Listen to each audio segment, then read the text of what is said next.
اسمع يا عمي، انا هحكي لك الحدوته، بس خلي بالك هي حدوته تخوف شويه. الزمالك يا سيدي كان بيكسب كل الفرق يمين وشمال وكله، لحد ما في يوم من الايام نصيبه جابه ان هو يقابل الاهلي.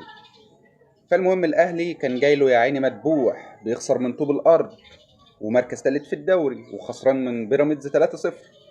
فالاهلي بقى تجيله الحاله في ماتش الزمالك، يعمل ايه؟ يتجنن ويكسب الزمالك 3-0 مع الرأفة، حسين الشحات وبن شرقي. فالمهم بقى ايه؟ كعادته الزمالك بيكون حلو لما الاهلي يكون وحش، لكن لما الاهلي بيرجع لطبيعته فالزمالك برضه بيرجع لطبيعته. المهم بقى ايه؟ ثقة الزمالك بدأت ايه بقى؟ تتزعزع في الدوري، وخلاص ثقته تقل في نفسه. وبقى ايه بقى؟ كان عنده نهائي كونفدرالية، يروح بقى الجزائر يلعب نهائي الكونفدرالية.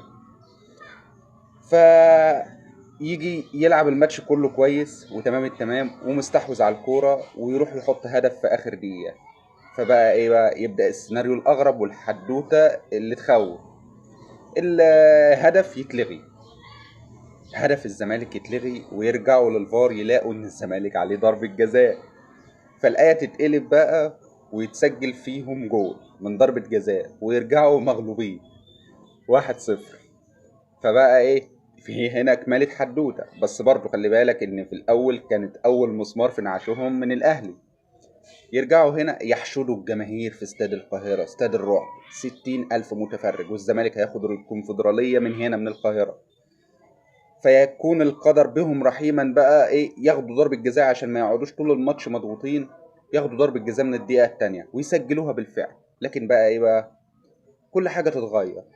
طول المباراة استحواذ كامل وغريب لفريق اتحاد العاصمة، وجبن تام من فرقة الزمالك على الملعب ووسط الجمهور.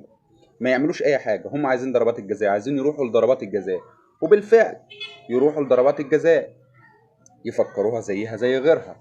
بالمناسبة 3/4 بطولاتهم في الأفريقية دي بتكون بضربات الجزاء، وخير دليل السوبر الأفريقي اللي خدوه من الأهلي. فيروحوا لضربات الجزاء وعدالة السماء تتحقق، يخسروا الكونفدرالية بضربات الجزاء في وسط الجماهير، 60,000 متفرج على استاد القاهرة، ويحتفلوا بيها اتحاد العاصمة. في خلال 5 دقايق ما كانش فيه ولا مشجع للزمالك في الملعب، كنت ترمي الإبرة ترن. وخسروا البطولة. ده كان بدايته ايه؟ ارجع زي ما قلت لك، بدايته 3-0 بتاعت الأهلي. ولسه عندهم ماتش مع سيراميكا اللي جاي ده، اللي هو هيحدد، لو خسروا فيه خلاص برضو شكرا.